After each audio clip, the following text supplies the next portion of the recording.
감옥으로부터의 사색 신영복 1988년. 너무나 유명한 책입니다. 2016년 고인이 되신 고 신영복 선생님의 첫 번째 책입니다. 20년 동안 감옥에 계시면서 개수씨에게, 형수님에게, 그리고 어머님, 아버님께 보낸 편지들로 구성한 책입니다.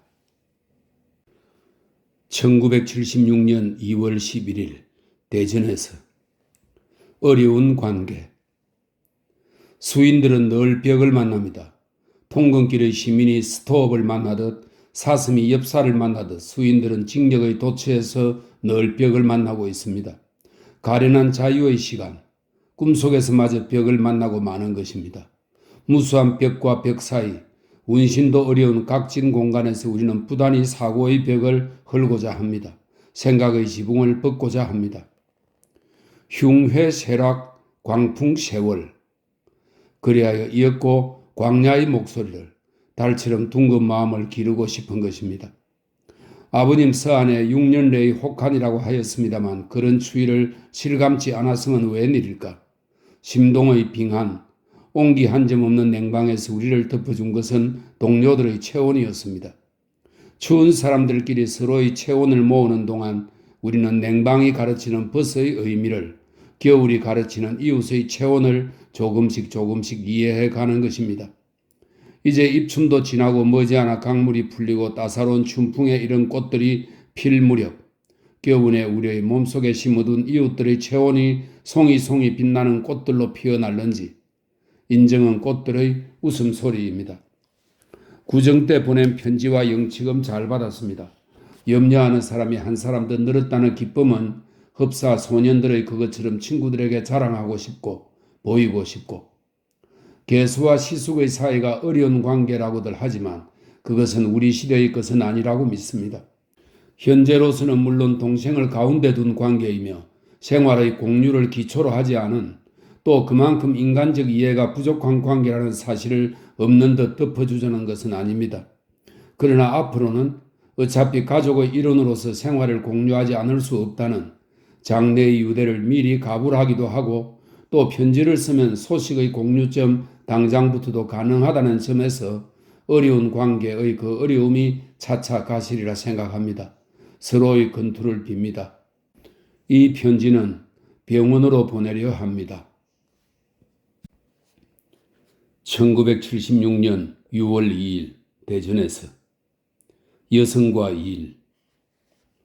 하늘의 비행기가 속력에 의하여 떠 있음에도 알 수 있듯이 생활에 지향과 속력이 없으면 생활의 모든 측면이 일관되게 정돈될 수가 없음은 물론 자신의 역량마저 금방 풍화되어 무력해지는 법입니다.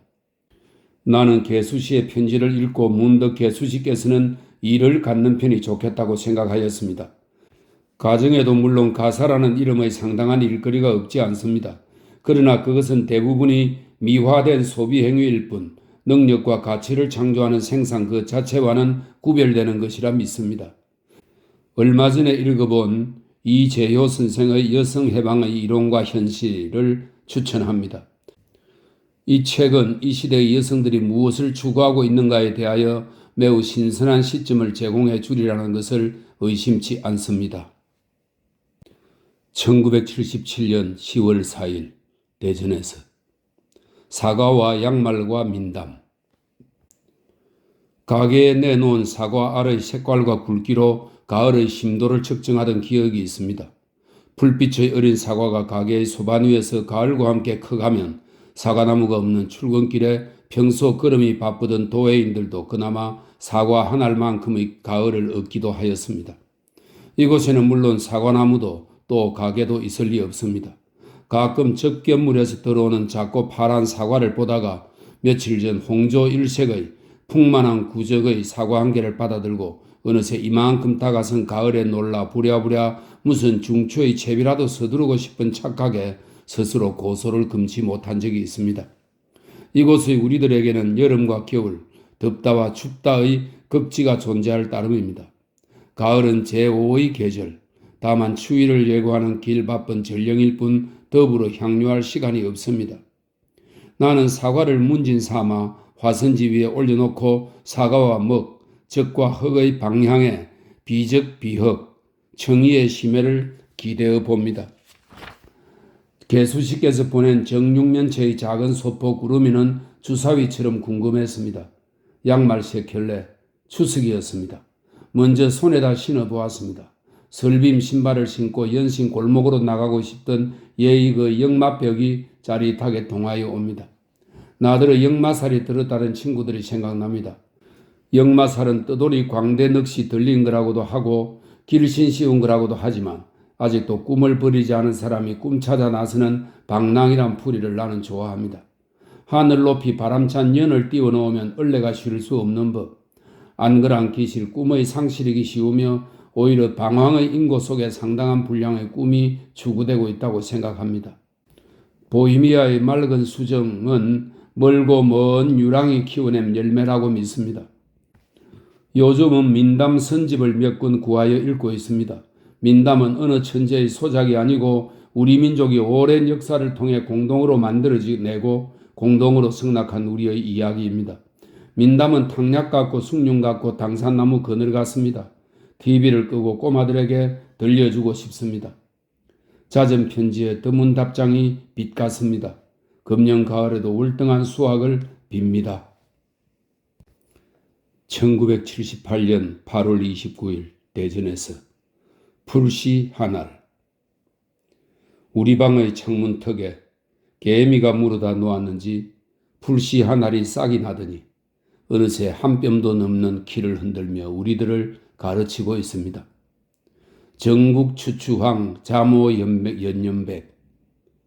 떨의 국화는 가을마다 노랗고 어머니의 머리는 해마다 휘어지네. 1979년 7월 25일 대전에서 참새 소리와 국수 바람. 아침이면 기상나팔보다 먼저 참새들이 귀따갑게 지저깁니다.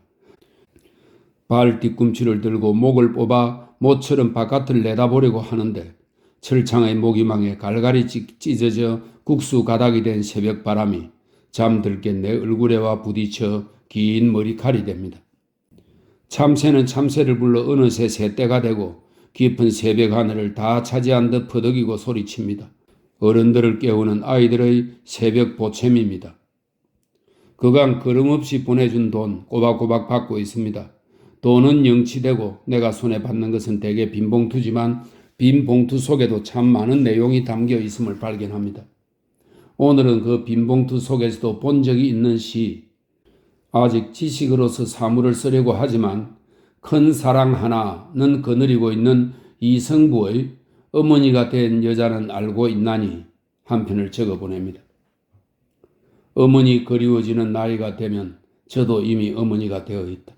우리들이 항상 무엇을 없음을 절실할 때에야 그 참모습 알게 되듯이 어머니가 혼자만 아시던 슬픔, 그 무게며 빛가림의 마음까지 이제 비로소 선연히 가슴에 차오르는 것을, 넘쳐서 흐르는 것을, 가장 좋은 기쁨도 자기를 위해서는 쓰지 않으려는 따신 봄볕 한오라기, 자기 몸에는 걸치지 않으려는 어머니 그 옛적 마음을 저도 이미 어머니가 된 여자는 알고 있나니 저도 또한 속 깊이 그 어머니를 갖추고 있나니.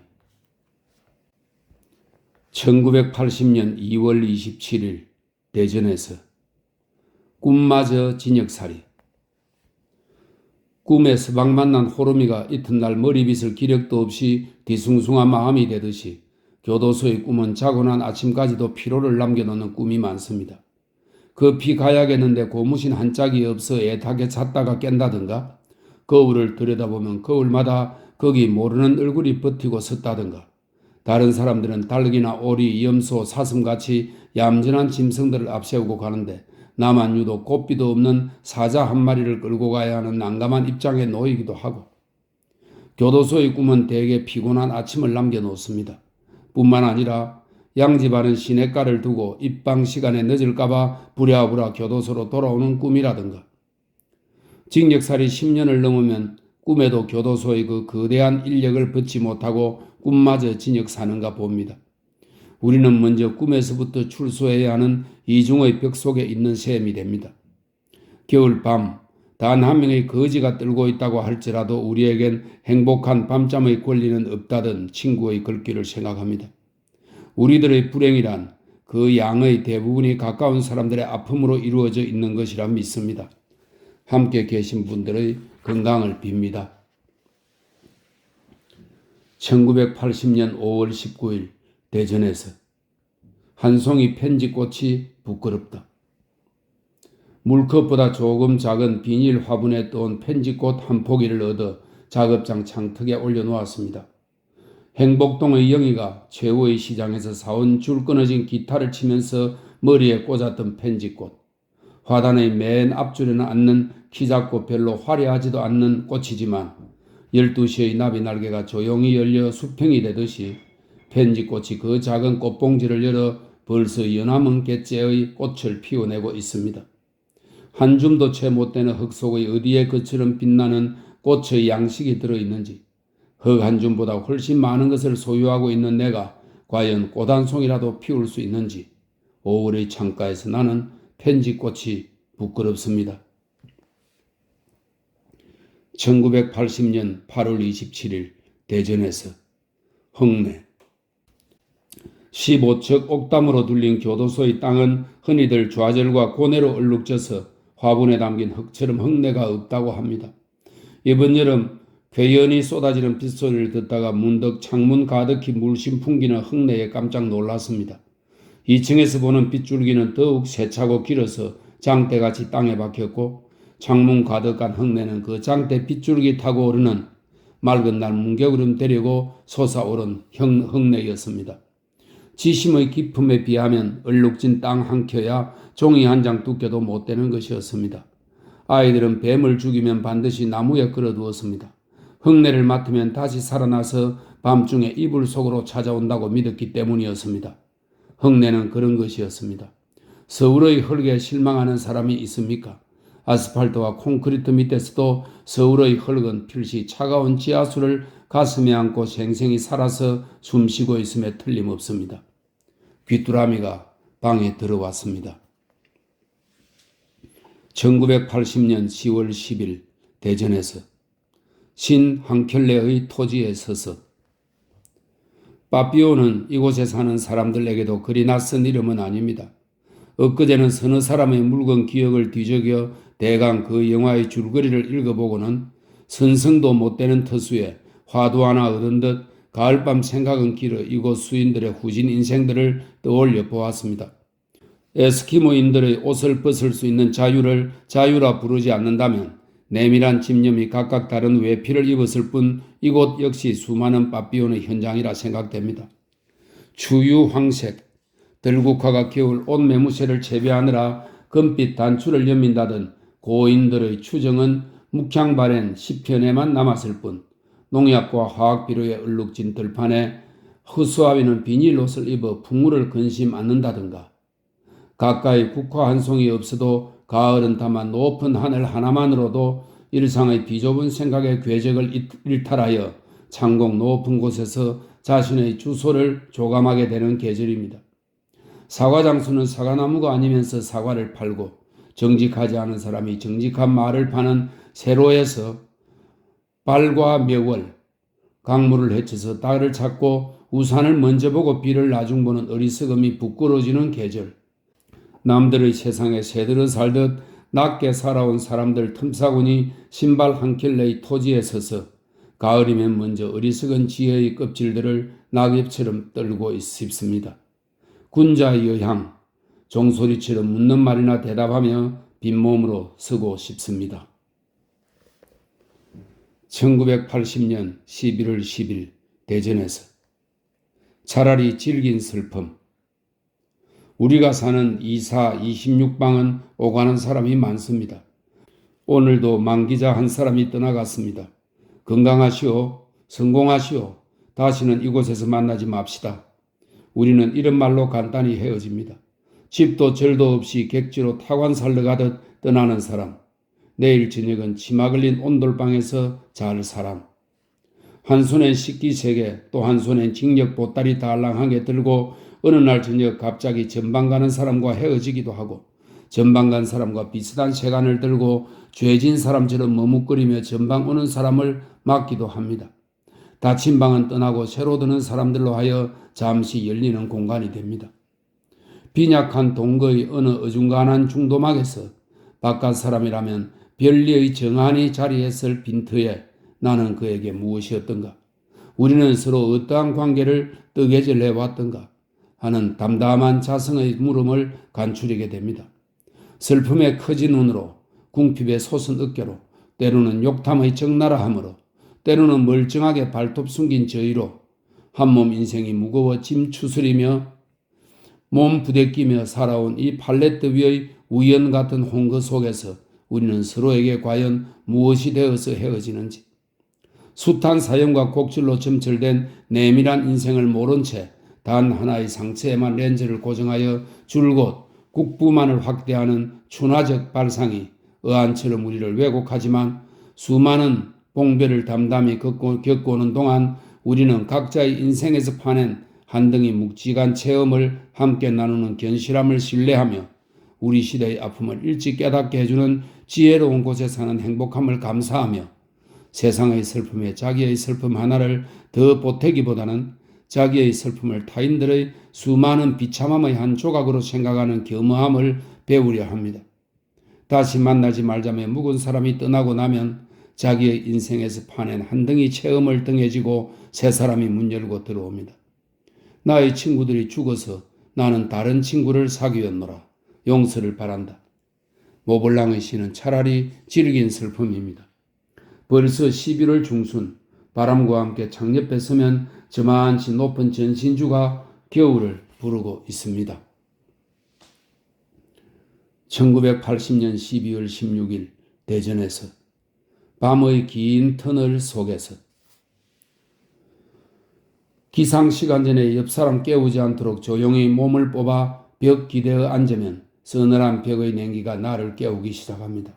나에게는 이때가 하루의 가장 맑은 시간입니다. 겪은 일, 읽은 글, 만난 인정, 들은 사정, 밤의 긴 터널 속에서 여과된 어제의 역사들이 내 생각의 서가에 가지런히 정돈되는 시간입니다.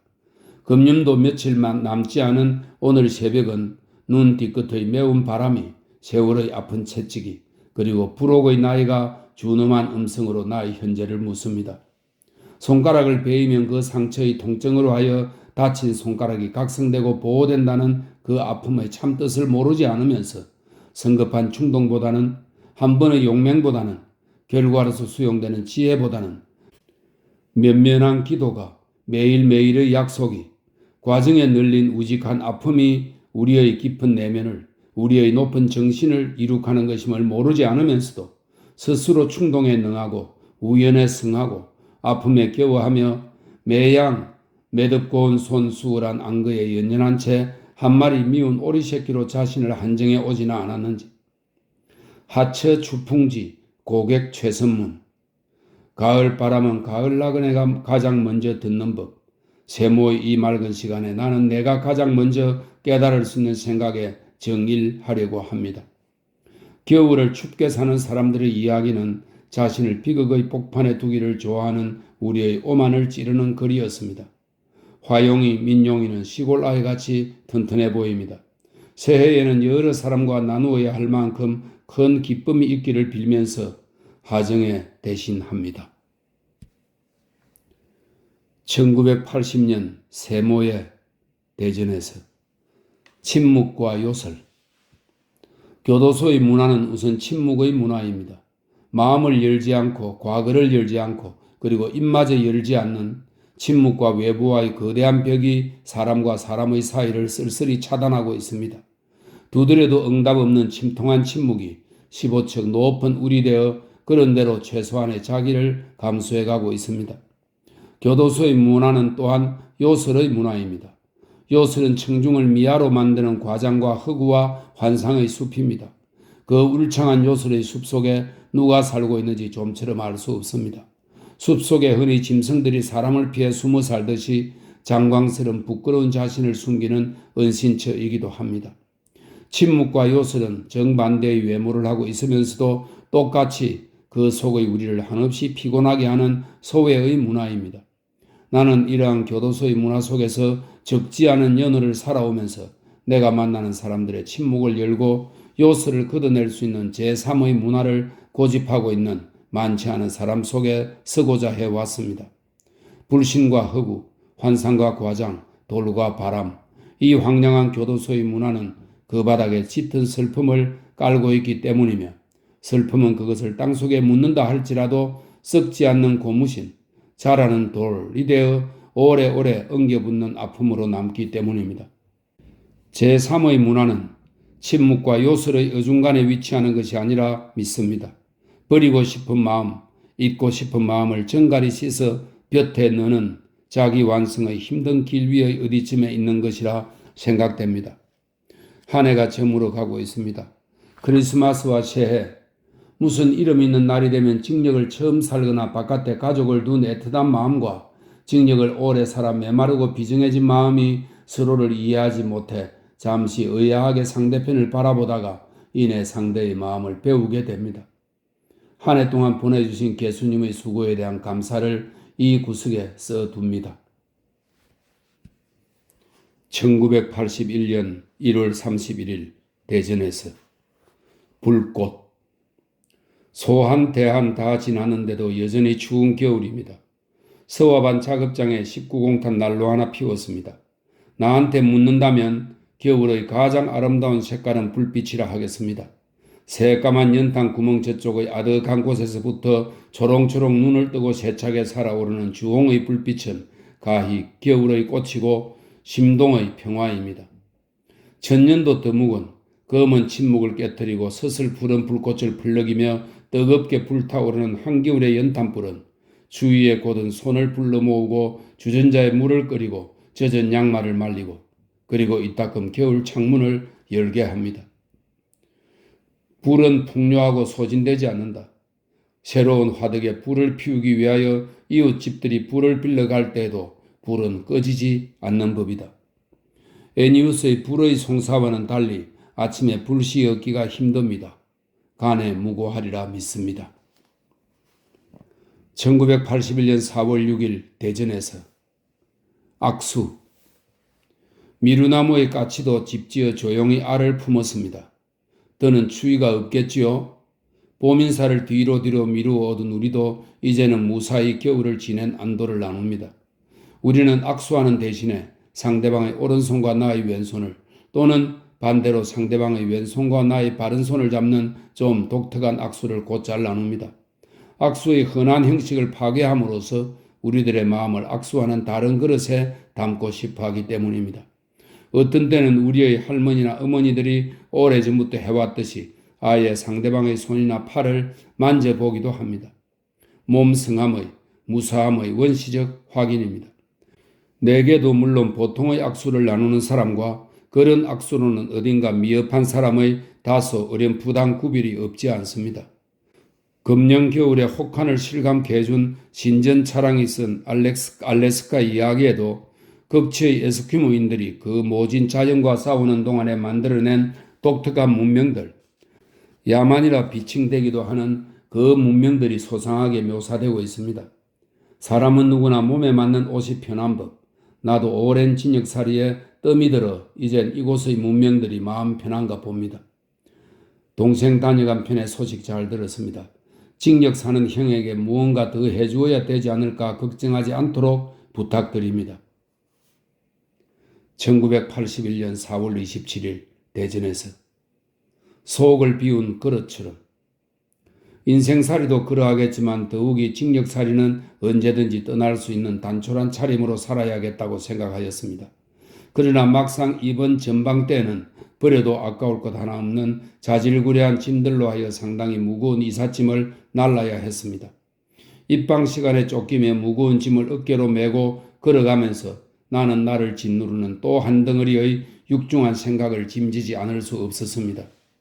내일은 먼 길을 떠날 터이니 오단불과 지팡이를 대비해 두도록 동자들의 이런 어느 노성이 이튿날 새벽 지팡이 하나 사립 앞에 짚고 풀빨선 옷자락으로 꼿꼿이 선 채 숨을 거두었다라는 그 고결한 임종의 자태가 줄곧 나를 책망하였습니다.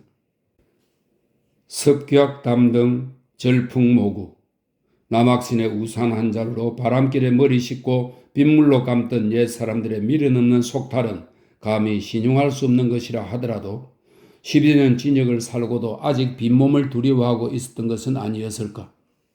있으면 없는 것보다 편리한 것도 사실이지만 완물상지, 가지면 가진 것의 뜻을 아끼며 물건은 방만 차지함에 그치지 않고 우리의 마음속에도 자리를 틀고 앉아 창의를 잠식하기도 합니다.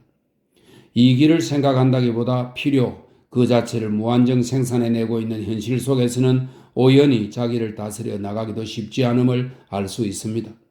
그러나 그릇은 그 속의 빔으로서 쓰임이 되고 넉넉함은 빈몸의 교회는 이치를 배워 스스로를 당당히 간수하지 않는 한 척박한 땅에서 키우는 모든 뜻이 껍데기만 남을 뿐임이 확실합니다. 화용인은 울음을 저 혼자서 감당하는 것이 도리어 대견스럽게 생각됩니다. 자전거로 울면서 동네를 도는 것이 무슨 데모라고는 할 수 없지만 아버님 다녀가셨습니다. 박 선생님도 뵙고 여러 가지 이야기 들었습니다. 간에 평안하리라 믿습니다. 1981년 6월 2일 대전에서 한 그릇의 보름달을 담듯이 얼마 전에 2급 우량 수방으로 전방하였습니다. 무기수답지 않은 자그마한 보따리 하나 메고 다시 새로운 사람들과 생활을 시작하였습니다. 10일 가족의 받은 징역이 도합 242년, 지금까지 산 횟수가 140년, 한마디로 징역을 오래 산 무기수와 장기수의 방입니다. 응달 쪽과는 내복 한 벌 차이라는 양지 바른 방이라든가 창밖에 벽오동 푸른 잎 사이로 상경이 아름답다는 점도 물론 좋은 점이지만 나에게는 역경에서 삶을 개간해온 10사람의 역사를 만난다는 사실이 무엇보다 가슴 뿌듯한 행운입니다. 스스로 신입자가 되어 자기소개를 하면서 나는 판에 박은 듯한 소개나 사람의 거죽에 관한 것 대신에 될 수 있는 한 나의 정신의 변화와 발전 과정을 간추려 이야기하려고 하였습니다. 이러한 노력은 내 딴에는 사람을 보는 새로운 시점을 모색하는 노력의 일단이며 자유와 변명의 도색을 허락지 않는 제3의 언어로 표현된 자기를 가져버리는 시도의 하나입니다. 짧은 시간에 대해 돌아가며 하는 대수롭지 않은 몇 마디 이야기에 불과한 것이라 하더라도 이러한 나의 노력은 버들잎 한 장으로서도 천하의 봄을 만날 수 있다는 확실함과 한 그릇의 물에 보름달을 담는 유유한 시정을 지니고 싶어하는 소망의 한 조각이기도 합니다. 이번의 전방은 나의 생활에 찾아온 오랜만의 그리고 큼직한 변화입니다. 이 변화가 가져다 준 얼마간의 신선함은 우리들이 자칫 빠져들기 쉬운 답보와 정신의 좌착을 질타해 줍니다. 더 좋은 잔디를 찾다가 결국 어디에도 앉지 못하고 마는 역마의 유랑도 그것을 미덕이라 할 수 없지만 나는 아직은 달팽이의 보수와 칩거를 선택하는 나이가 되고 싶지는 않습니다. 왜냐하면 역마살이는 꿈을 버리지 않는다는 아름다움이 있기 때문이며 바다로 나와버린 물은 골짜기의 시절을 부끄러워하기 때문입니다. 옷자락을 적시어 유리창을 닫고 마음속에 새로운 것을 위한 자리를 비워두는 준비가 곧 자기를 키워나가는 일이라 생각됩니다. 1981년 10월 6일 대전에서 봄빛 아니로되 읽을 책이 몇 권 밀리기도 하고 마침 가을이다 싶어 정신없이 책에 매달리다가 이르는 것이 잘 보내는 가을이 못됨을 깨닫습니다. 몸 가까이 있는 잡다한 현실을 그 내적 연관에 따라 올바로 논리화내는 역량은 역시 책 속에서는 적은 분량밖에 얻을 수 없다고 해야 할 것 같습니다. 독서가 남의 사고를 반복하는 낭비일 뿐이라는 그건을 수긍할 수야 없지만 대신 책과 책을 쓰는 모든 창백한 손들의 한계와 파당성을 수시로 상기되어야 한다고 믿습니다. 오늘이 중량절, 그러고 보니 강남 갈 의논으로 전깃줄에 모여 그리도 말이 많던 제비들 모두 떠나고 없습니다. 구름에 앉아 지친 날개죽지를 실 수 있다면 너른 바다도 어렵지 않았을 텐데 물 위에 끼어 앉았던 어린 제비 한 마리 생각납니다. 불사충광, 성사충광, 봄빛 아니로되 봄을 웃도는 아름다움이 곧 가을의 정취라 합니다. 그러나 등 뒤에 겨울을 데리고 있다 하여 가을을 반기지 못하는 이곳의 가난함이 부끄러울 뿐입니다. 한번 오시겠다던 아버님 소식 없어 혹시나 어머님 편찮으신가 이런저런 걱정입니다. 걱정은 흔히 그 부질없음에도 아랑곳 없이 더욱 걱정됩니다. 보이지 않는 도시의 병해에 항상 유의하며 꼬마들 함께 간에 평안하시길 바랍니다. 1981년 11월 19일 대전에서 발밑에 두꺼운 땅을 느끼듯 겨울 준비를 하느라고 비닐을 쳐서 바람창을 막고 작업장에 칸막이를 하는 등 서툰 목수일을 하다가 망치로 검지손가락을 때려 하는 수 없이 손톱 한 개를 뽑았습니다. 언젠가의 개수님의 여름처럼 불편한 한 주일이 될 것 같습니다. 손가락의 아픔보다는 서툰 망치질의 부끄러움이 더 크고 서툰 솜씨의 부끄러움보다는 제법 일꾼이 된 듯한 흐뭇함이 더 큽니다. 더러 험한 일을 하기도 하는 진역살이가 조금씩 새로운 나를 개발해 줄 때 나는 발밑에 두꺼운 땅을 느끼듯 든든한 마음이 됩니다. 형님, 형수님 오셔서 이런저런 이야기 나누었습니다. 짧은 시간에 많은 이야기, 작은 가방에 많은 물건을 넣은 듯 두서없긴 하지만 창문 하나 더 열어준 셈은 됩니다. 생남을 축하합니다. 나을까 말까 하다 태어난 놈이라 필시 대단한 녀석이 되리라 생각됩니다.